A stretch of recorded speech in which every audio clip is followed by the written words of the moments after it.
Have you ever walked away from a conversation with someone and felt off, like something didn't quite sit right? Maybe they didn't say anything bad, but something about the way they acted made you feel disconnected, unseen, maybe even a little annoyed. Well, here's the truth. We all want love, connection, and trust.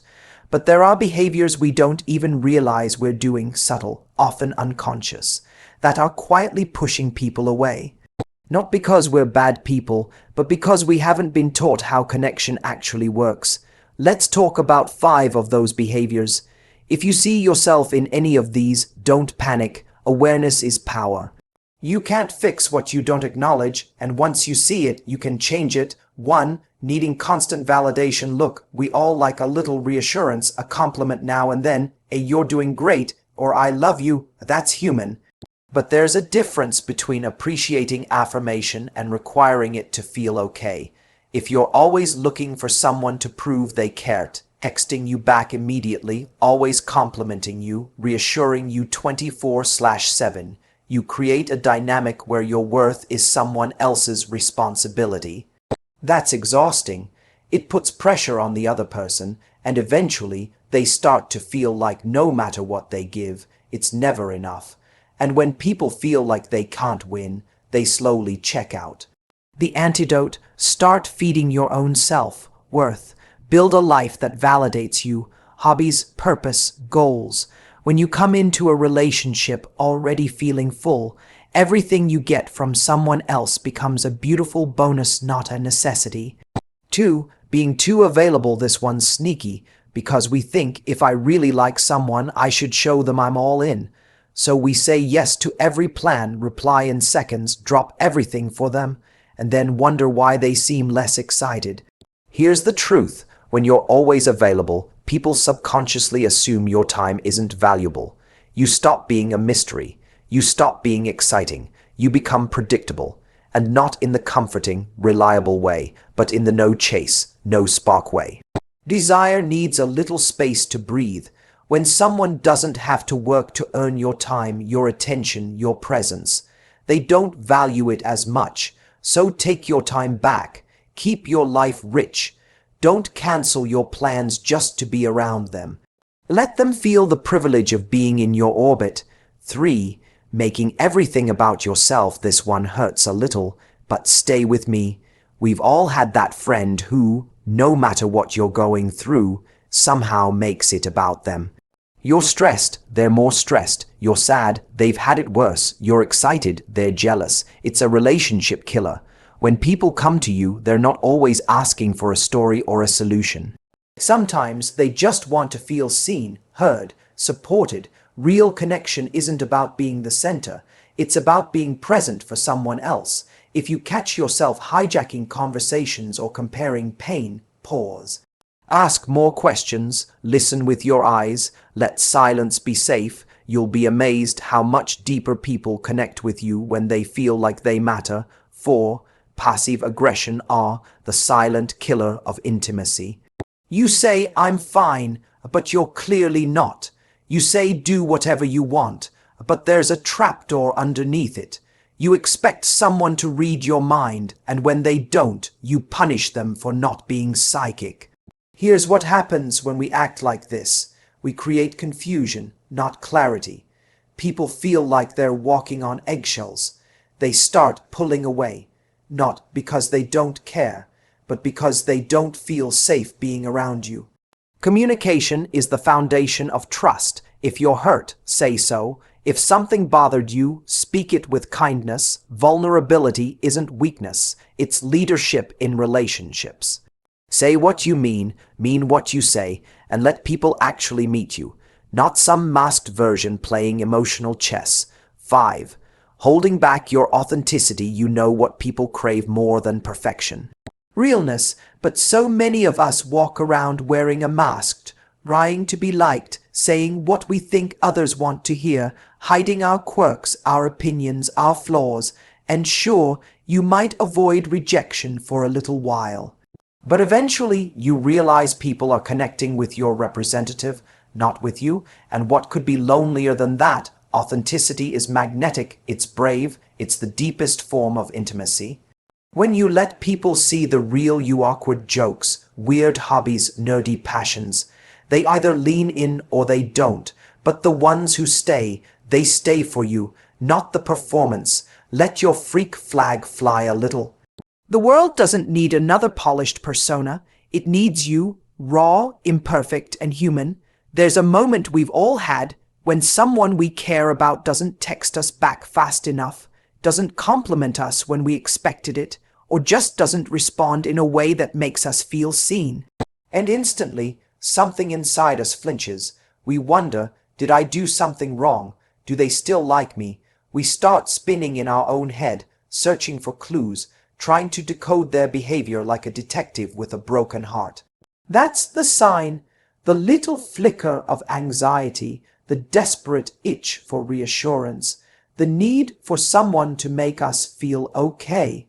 The truth is, when you constantly need validation from someone else, when your peace of mind hinges on their approval, their words, their attention, you're handing over the steering wheel of your self-worth. And once you do that, you're no longer driving the relationship. You're a passenger holding your breath, hoping the ride doesn't end. What makes this so dangerous is that it doesn't always look obvious at first. You might think, I just like hearing that they love me, or I just want to feel appreciated, and there's nothing wrong with wanting appreciation. But when it becomes a need, when you can't feel confident, calm, or secure unless they're constantly reassuring you, then it becomes emotional pressure. It becomes a weight that the other person has to carry for both of you. Imagine dating someone who needs to be reminded 10 times a day that they're attractive, wanted, and loved. At first, maybe you oblige because you care. But over time, it becomes exhausting. It starts to feel like no matter how much you give, they always need more. It's like pouring water into a cup with a hole at the bottom. It never fills. That's what emotional dependence does. It tells the other person, it's your job to make me feel okay about myself. But here's the brutal truth. Nobody can love you into believing you're enough. Nobody can validate you so thoroughly that your inner critic disappears.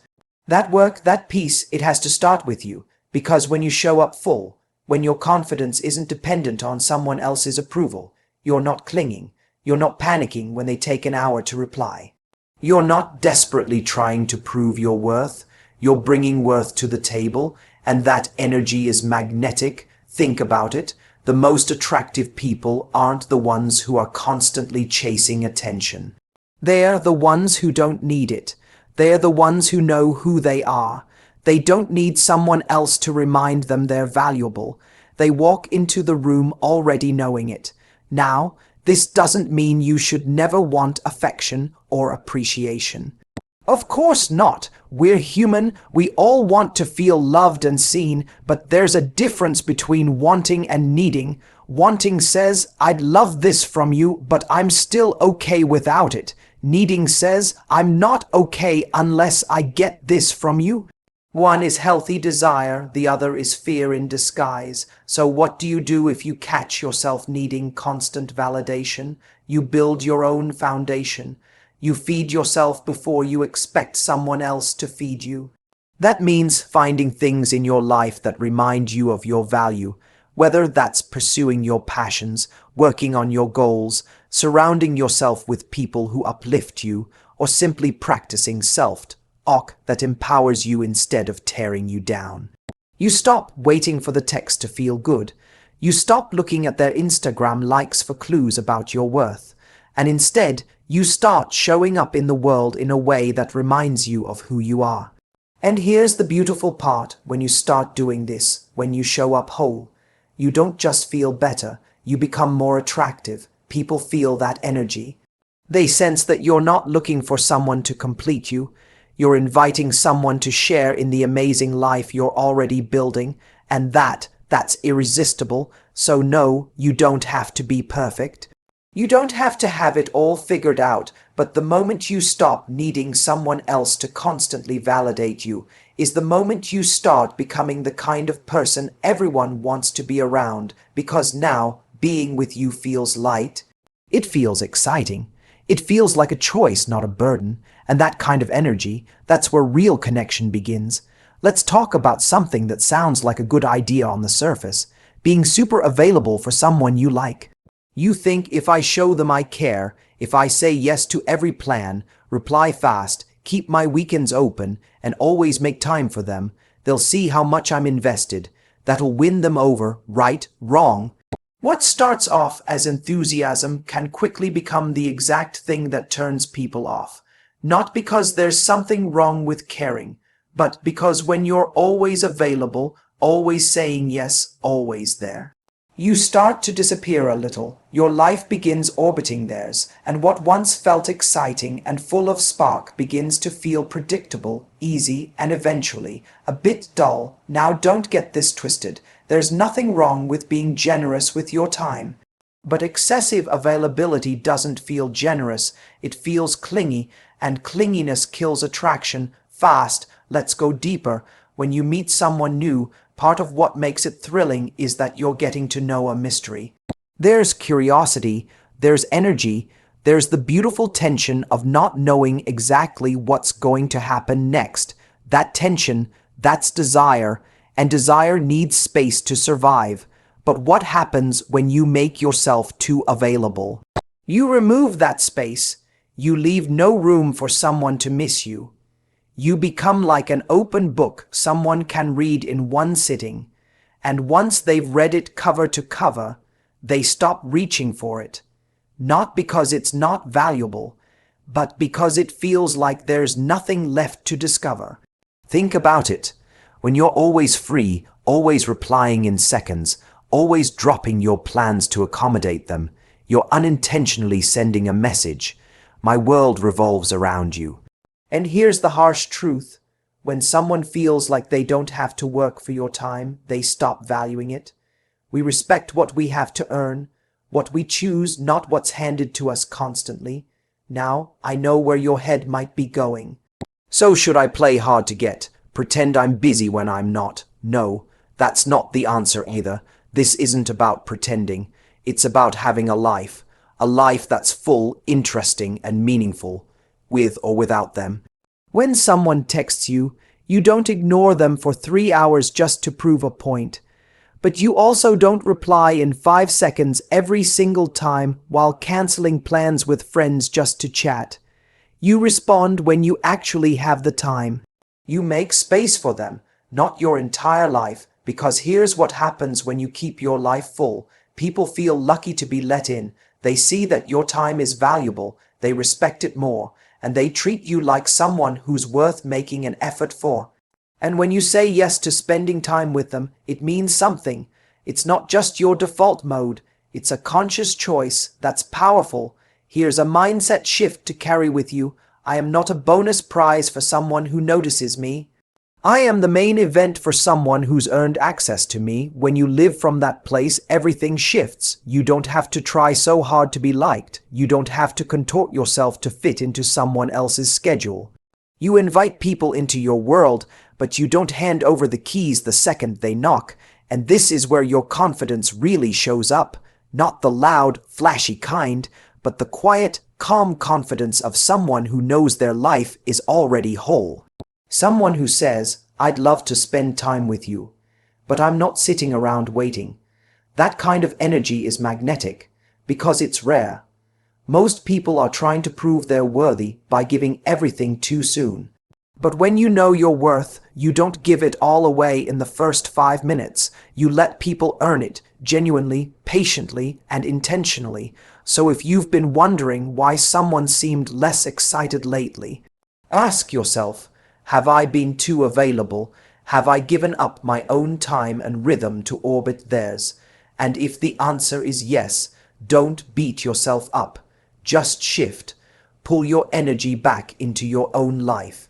Get busy living, not just loving, because the truth is, when you live like someone who values their own time, other people start valuing it too, and that's when real, lasting attraction takes root, not in availability, but in intentionality.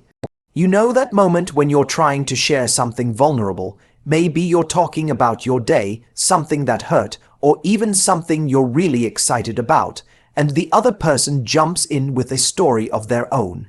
And suddenly, you're not even in the spotlight anymore. Your moment has been hijacked. You go from feeling connected to feeling invisible. Now here's the hard pill to swallow. Sometimes we're that person. It's not because we're selfish or bad people. Most of the time it comes from a good place. We want to relate. We think, oh, I've been through something like that. And we dive in, not realizing we've completely changed the focus. Instead of connecting, we've accidentally made the moment about us. And the more we do that, the more the other person pulls away. Emotionally, then physically. Connection isn't about jumping in with your own version of every story.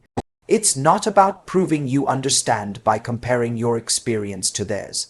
It's about letting someone feel seen in their world, not constantly redirecting them into yours. But we do it because we're uncomfortable. Someone shares sadness and we panic. We want to fix it. Someone shares success and we're triggered, so we try to match or top it. Or we simply don't know how to sit with someone else's spotlight. But here's the truth. You don't need to match someone's moment to be a part of it. Let's be real. Everyone wants to feel significant. We all want to feel heard, validated, understood. But if you're always taking up that space, if you're constantly redirecting conversations back to yourself, you're robbing others of the very thing you're chasing. You're making people feel like their stories don't matter unless they relate to yours, and eventually they stop sharing with you, not out of malice, just out of fatigue, because being around someone who makes every moment about themselves is draining.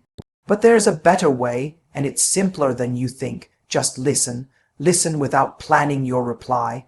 Listen without thinking, how does this apply to me? Listen like the only goal is to understand the other person more deeply. Ask questions, stay with them in their moment. If they're telling you about a win, celebrate them without needing to add your own. If they're telling you about a heartbreak, sit with them in the pain without rushing to compare scars. If they are excited, let their excitement be enough. You don't need to steal the mic to connect. In fact, not doing that is what makes you stand out, because real presence is rare. Most people are just waiting for their turn to talk. But when someone feels like you're truly with them, truly listening, you become magnetic, you become safe, and that safety builds trust, deep, lasting trust. Want to be the kind of person people open up to? The kind of person people want around in both the good and the bad. Be less concerned with what you're going to say next. Be more concerned with making someone feel heard. And look, this isn't about silencing yourself. You matter too. Your stories, your voice, your experiences, they're important, but there's a time and place. Conversations are a dance, not a monologue. If someone shares something meaningful with you, don't treat it like an audition for your own story. Honor their moment, and here's the paradox. When you stop trying to prove you relate, you start actually relating. You show up not as someone trying to impress, but as someone trying to understand, and that shift. That's what makes people feel close to you. That's what keeps them coming back. That's what builds relationships that don't just scratch the surface, but go deep. So next time you're in a conversation, catch yourself. Pause before you jump in. Ask, is this about me, or is this about them? And if it's about them, let it be.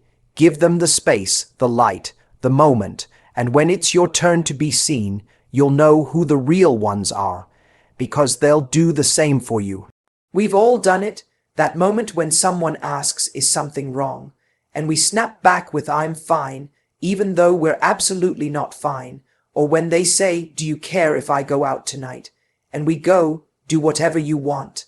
While inside we're boiling, just waiting for them to make the wrong choice so we can confirm they don't really care. This is the slippery slope of passive aggression, and here's the thing, we don't usually mean to be manipulative. Most of us just don't know how to express what we're really feeling, so instead of being direct, we express it in these sideways, indirect, emotionally confusing ways. We want people to read between the lines, pick up on our mood, decode our tone, or just magically know what we need without us saying a word. And that right there is where relationships start to fall apart. Because when you don't say what you mean, when your words don't match your emotions, you create this weird emotional static. The other person starts second, guessing everything. They feel confused, like they're walking on eggshells. Like they can't do anything right, even when they're trying.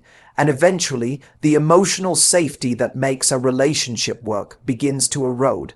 Here's the hard truth. No one wants to be in a relationship where they feel like they're being tested all the time. When you say, "I'm fine," but your body language screams, "I'm mad," what you're doing is withholding the truth while expecting the other person to dig it out of you, and if they don't, you hold it against them. They should have known, they should have asked again, they should have figured it out, but that's not love, that's a power game, and what makes this so dangerous is that it often starts small. You don't speak up when something bothers you. You say yes when you really want to say no. You agree to something you don't actually feel good about, and each time you silence yourself, resentment builds, bit by bit, then eventually it explodes. Or it poisons the connection slowly until one of you checks out emotionally. So what's the alternative? It's scary, I won't lie, it takes courage, but it's what strong, healthy relationships demand. It's direct communication. It's saying the thing that's actually true, even when it feels vulnerable. It's saying, "I felt hurt when you cancelled our plans last minute." Instead of sulking for the rest of the night, it's saying, "I would feel really loved if you could be more present when we talk." Instead of giving the silent treatment, and yeah, it's uncomfortable, especially if you grew up in an environment where your feelings weren't heard, or where expressing what you wanted led to rejection or conflict. But emotional maturity isn't about always feeling comfortable. It's about choosing honesty over protection. It's about owning your experience without blaming the other person for not knowing it. Because let me tell you something powerful, when you're clear, people feel safe with you. They know where they stand. They don't have to read your mind. They don't have to interpret your silence. They don't have to wonder if today's mood is a trap. And when someone feels safe, they can show up fully. They can trust you. They can relax into the relationship. Now, this doesn't mean you dump your feelings in a harsh or aggressive way. This is not about just being honest and using that as an excuse to be cruel. No, this is about soft honesty, clear honesty, kind honesty. You can say, "That hurt me." Without making someone feel like a villain, you can say, "This matters to me," without needing them to fix it instantly. The goal isn't to be right or to win. The goal is to be known, because that's what intimacy is. Being fully seen and allowing someone else to be fully seen too. So if you've been in that cycle of silence, resentment, withdrawal, know that you can break it. It starts with the next conversation, the next moment you want to hide your feelings, and you don't, the next time you feel triggered, and you take a breath, name it, and speak it with love, because relationships don't thrive in silence. They thrive in truth, even when that truth is messy, even when it's awkward. But that honesty, that's the beginning of real connection. That's where the love starts to feel real, not perfect, but real. And that's worth showing up for. You want to know what people crave more than anything in a relationship. Realness, not perfection, not polished answers, not some version of you that you think is going to be the most likable, the most agreeable, the most chosen. What they want, what you deep down want too, is authenticity. But here's where so many of us get stuck. We get this idea in our heads that we need to be a certain way to be loved. We edit ourselves, we hold back. We show only the parts of us we think are acceptable, the charming, funny, cool, emotionally stable version that's been through 5 rehearsals before the date. And what happens? We show up not as ourselves, but as our representative. And sure, maybe that works for a little while. Maybe someone likes you. Maybe they even fall for you, but you'll always wonder, do they really love me, Or do they love the version I gave them? Because the price of wearing a mask is that no one gets to fall for the real you. And you start to feel disconnected, even in the middle of a relationship. You could be cuddling on the couch with someone and still feel totally alone because you're hiding behind a version of yourself you created to feel safe. That's the thing about authenticity. It requires risk. It means showing up with your quirks, your weird laugh, your real opinions, your vulnerabilities. It means saying what you actually think, even when you're not sure it'll be agreed with. It means not faking excitement when you're actually drained. It means laughing too loudly, nerding out over something you love, or admitting that you're scared or unsure or healing from something. And yeah, it can feel terrifying. Because what if they don't like it? What if they pull away? What if they leave? But let's flip that. If you're only ever loved when you're performing, you'll always be performing. Always hustling for approval. Always editing yourself to fit someone else's preferences. And that's not love. That's acting. Real love. The kind that feels safe, deep, and freeing. Can't happen without authenticity. Because connection can only go as deep as the truth you're willing to show. So what happens when you start being real? You polarize. Some people will lean in. Others will back off. But here's the good news. That's what you want. You don't want to be liked by everyone. You want to be loved by the right ones. And the only way they can find you is if you stop hiding, stop pretending to love hiking when your idea of a good time is binge watching documentaries with takeout, stop nodding along with someone's beliefs just because you don't want to rock the boat.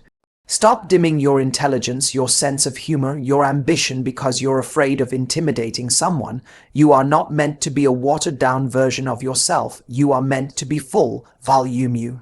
Because when you do that, something incredible happens. You give other people permission to be real too. You create a space where there's no game, no mask, no pressure to be perfect. And that's where the magic is.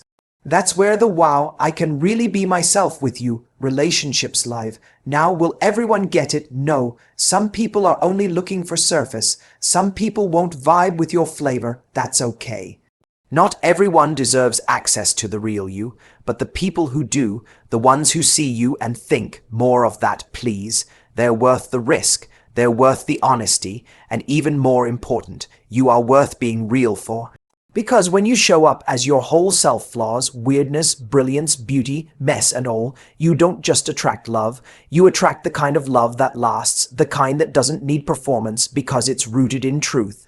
So if you've been holding back, hiding parts of yourself, trying to be what you think someone wants, just know this. The real you is your greatest asset, and the day you stop hiding is the day the right people start finding you. There's a moment in every relationship, sometimes early, sometimes months in, where something feels off. Maybe they start pulling away, maybe they seem less responsive, maybe you feel more anxious than excited. And your brain kicks into overdrive. You start wondering, what did I do wrong? Why is this happening? That's the moment most people either panic and cling harder or shut down completely, but very few stop and ask the most powerful question of all. What am I doing that might be creating this? And that question, while uncomfortable, is everything, because self-awareness is the key that unlocks real connection. It's the difference between repeating old patterns and actually changing them. Between relationships that keep slipping through your fingers and relationships that grow, evolve, and thrive. But let's be honest, self-awareness is not sexy. It's not glamorous. It doesn't feel fun to say, maybe I've been needy. Maybe I've been distant. Maybe I've been trying to control things or using guilt or avoiding vulnerability. Oof, that's not a warm and fuzzy moment. That's a look in the mirror and wince moment, but it's also a moment of power. Because here's the truth no one wants to say out loud. Sometimes we're the ones pushing people away. Not because we're bad, not because we're broken, but because we're human. We've got wounds, we've got stories. We've got old relationship habits we picked up as survival strategies and never realized we outgrew. And if we don't take time to become aware of those patterns, we will live them out over and over and call it bad luck. You'll say things like, "Why do I always attract emotionally unavailable people?" but never realize you keep choosing people who let you stay emotionally safe because you struggle to be open. Or, "Why does it feel like people always pull away from me?" When in reality, your constant need for reassurance is suffocating the space that desire needs to exist. You see, self-awareness gives you choice. Without it, you're just reacting. You're just on autopilot, repeating the same emotional choreography in every connection. But once you have it, once you catch yourself in the act of an old pattern, of making everything about you, or shutting down when things get serious, or testing people with silence instead of honesty, you create a tiny window of change. You get to pause, you get to say, "This is familiar, and I don't have to do it again." That pause, that's where growth lives. The most attractive people in the world aren't perfect, they're not flawless. But they are self-aware. They can say, "Hey, I noticed I got triggered just now and pulled back. That's something I'm working on." Or, "I've realized I tend to chase people when I feel insecure. I don't want to do that anymore." You know what that does. It builds trust. It tells the other person, "I'm not going to project all my baggage onto you. I'm owning my part." It shows emotional intelligence. It shows maturity. And most of all, it shows that you're committed to growth. Because relationships don't need perfection, they need progress. They need two people who are willing to hold a mirror up to themselves and say, "What am I bringing to this? What's mine to own? What can I shift?" Not to become someone I'm not, but to become more of who I actually am when I'm not acting out of fear. And look, sometimes you'll catch a pattern and still fall into it again. That's okay. Awareness doesn't mean perfection. It just means you're not blind anymore, and that's half the battle. So if something's not working, if you keep ending up in the same type of heartbreak or disconnection, don't just blame them. Get curious about you. What are you believing that might not be true? What fear is running the show? What part of you needs your own love before anyone else's? Because when you start doing that, when you make self-awareness a habit, not a once in a crisis tool, you become powerful, you become peaceful. You become someone who isn't just in relationships, but actually knows how to build them. And that's when everything changes, not just your dating life, you.